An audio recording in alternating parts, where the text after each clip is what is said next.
The last question is about the Japa. Japa is a very prevalent sadhana, a very good place to start, but one needs to understand that what is the right way of Japa. Japa is basically being conscious of God all the time. We use a name, but basically we are affirming to our mind the presence of God. We see everything around, they are so perishable things. Everything goes. So this constant awareness that there is God. It's not a mechanical repetition of the word which is important. In case if we keep on chanting the word without realizing that we are basically being conscious of God. God is present. God is there all the time. There is something which is present. It is the awareness of the presence of God which is the crux of Japa. And the moment that awareness is not there, we just keep on chanting the name mechanically. Unfortunately, mechanical repetition of anything makes the mind more inert. It dulls the mind. We keep on hearing one song, we keep on hearing one thing, all the time. That always brings about the jadatvam, the inertness. The beauty of the mind, it reduces. So it's not the mechanical repetition of anything which is of help from a spiritual point of view. But very lovingly, you be conscious of the presence of God.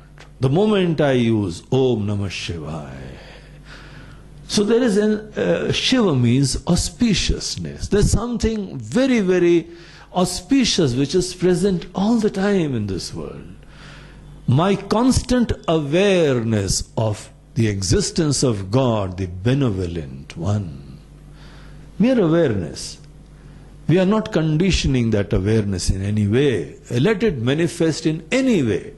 Through my activities, through my words, through my actions, through my joy, through my elation, through my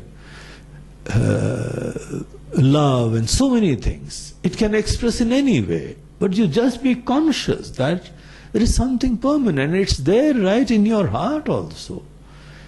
He alone is managing everything.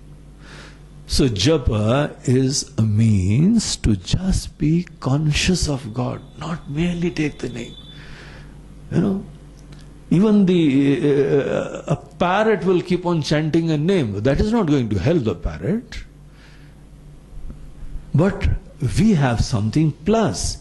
When we take the name of God, Om Namah Shivaya. Shiva, O auspicious one, O Lord Shiva, you are there all the time, and I bow down to you in reverence. Namaha. I do namaskar. So we need to be conscious of this fact that He is here right now, in and through everything, in His unmanifest form. We have these statements in scriptures, Maya tatamidam sarvam jagadavyaktamurtina. I am there in everything, here and now. So let us be conscious of this fact that in and through all these impermanent things, there is that permanent divinity which is pervading. And I am conscious of that. This small exercise of being conscious of the presence of God, it brings about a revolutionary change in our psyche, in our attitudes, in our values, in our goals, in our personality. So this is the beginning of all our spiritual journey. And there is no tension, no stress thereafter. If I'm really sure that God is here, He's taking care of me. But mechanical chanting, we are not conscious of God. We are not even aware that He is there. So it is not just the name, but this plus thing. Okay, fine, a person, he may not start being conscious of God immediately.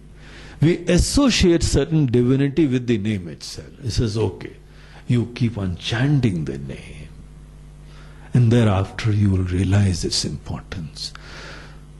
So the objective in such kind of suggestion may be that, first you have the capacity to at least take this name, and thereafter discover the truth of this name.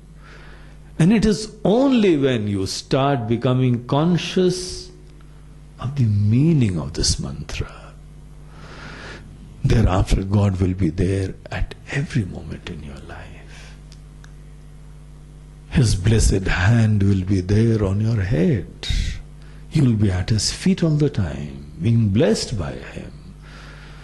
So the joy, the euphoria, the elation of the presence of the benevolent one right here and now effaces all kind of stresses, sorrow and negativities in our mind. There is no insecurity with God around.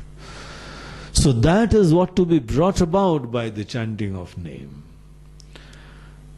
So we are saying, Om Namah Shivaya, O Shiva, I do namaskar, I do naman, I fold my hands, I do prostrate in front of you, I bow down to you. So it certainly implies that we are conscious of His presence. So just be conscious and just see the beauty of being conscious of something divine. A person who is always conscious of beauty around, the powerful ones, the loved ones, the beloved ones, is always at home, is happy, there is no fear, no insecurity, no problem whatsoever. So the various kind of problems in the world because of insecurity, or there is ashanti, there is no peace in mind, there are so many stresses, all because we have taken the burden of life on us. Let's just be conscious of the presence of God. Let's transfer everything to Him, because He alone is the doer. So that is how a person is brought about with in such a positive state of mind, of love, security and fulfillment. So it's a very nice way, but let's be very careful, not a mechanical chanting. The moment you just start chanting in a mechanical way, the result is entirely different. And in case if you chant this mantra with love, with a feeling of the presence of God, then the result is entirely different. So therefore, whoever initiates others into the mantra has to be made conscious of this effect. Mechanical chanting brings about the downfall. Inert mind, the mind is not purified, but it becomes inert. Mechanically keep on chanting anything, you'll dull your mind. The mind becomes more dull. And in case you are lovingly conscious of your beloved one, your mind becomes, it wakes up. It's devoid of all kind of problems and tensions. And in fact, you are so happy to be in the presence of God Himself. So, Japa is a methodology to be present, to be conscious of the presence of God. That is the objective, and this name is a means for that. So that is how Japa helps. So there is the Ucca Japa, first you chant loudly so that you can be conscious. Ultimately, it is just awareness in your mind. So this is the secret of Japa in short. So these were the lovely questions, and I hope I have given some directions and the questions are resolved. Hari Om. Thank you.